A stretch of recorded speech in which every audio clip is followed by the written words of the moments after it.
Sir, it is really an irony of history when we look back at this debate.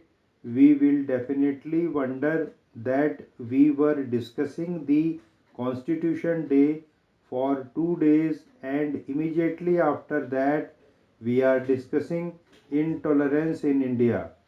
I think that is really a strange happening. With great disappointment, I stand here to participate in this debate. India is going through a lot of changes. When the mandate of this government came, we all hoped that we are looking for a developed India. But today, if you read any newspaper or watch any channel, actually, we are looking at a divided India. It may be at the superficial level, but it still exists in everybody's mind. There are very serious concerns from various sections of society. There is a debate today on tolerance and intolerance. Every society in the world has tolerance and intolerance. I appreciate the statement of the Honorable Home Minister when he started the debate by saying that let us not make it political, let us really talk about people who have suffered and find solution for it. I am grateful that he is present here today. I would definitely like to say that I represent and come from a state which is suffering intolerance.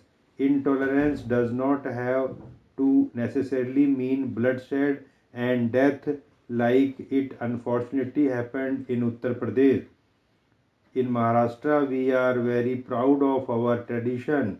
We come from an exceptionally modern state which gave direction to bring change in this nation, whether it was women's rights or whether it was Dalits' rights. We do not just talk about great people like Dr. Ambedkar in speeches who have really brought a social reform and who have given direction to this country for decades in India. We are very proud of our heritage. Sir, I was listening very patiently yesterday to what Meenakshi Lekhi said. She is a good friend of mine. I appreciate that she has really studied a lot and come here. This entire discussion is not whether beef is banned or who banned it or not. That is not the question. Even if it is banned and whoever banned it, we have objections. We may have differences on it.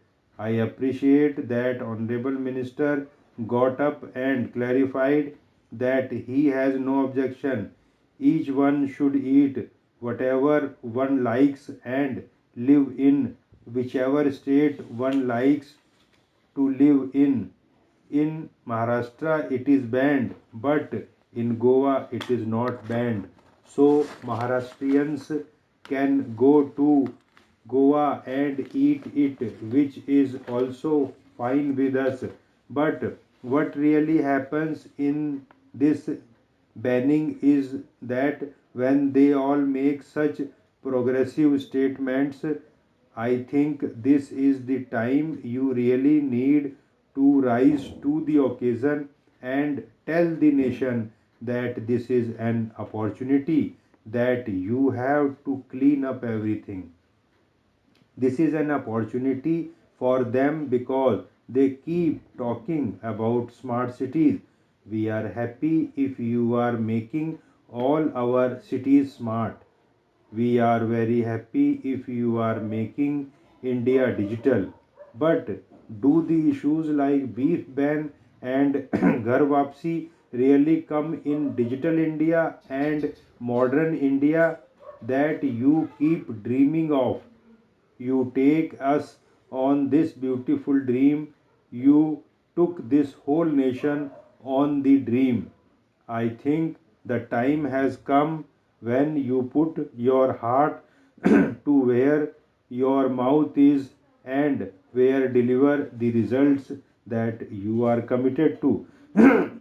I think you really need to introspect because it is not about just returning. This is not the first time that literally people are returning awards, but there is a need to rethink on it. There are these two film actors whose contribution to Make in India is very good. So let us not run down Shah Rukh Khan and Amir Khan.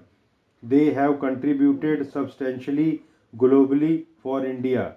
Why does it have to be somebody glamorous to make such news? If they are feeling insecure, it is your duty because you are in a position of power and it is your job to do it. So I take this opportunity to just remind them. Another thing which is constantly coming up in various speeches is the death of various people. Even about the awards, so much has been said. When the Gujarat riots happened, Shri Vajpayee was at the helm of affairs here. Nothing was returned there because people were sure and confident that the man at the helm of affairs at the center was a liberal man. That is what India is looking for. I agree you will have a greener India and a cleaner India, but if it is not safe for me as a woman, we are not looking for that. I think, sir, the time has come to rise to the occasion. Let us not get into petty politics. We have very many other issues. There are malnutritional changes, education changes, and healthcare changes. I would urge the Honorable Home Minister and make just one request to make sure that his ministers do not talk out of context and hurt anybody's emotion. As far as the farm labor goes, these people are going to be unemployed in the given circumstances, and I think centrally sponsored Manrega must be extended by a minimum of another 100 days at least in all these areas so that they will have sustainable livelihoods for the poor landless farmer and other people.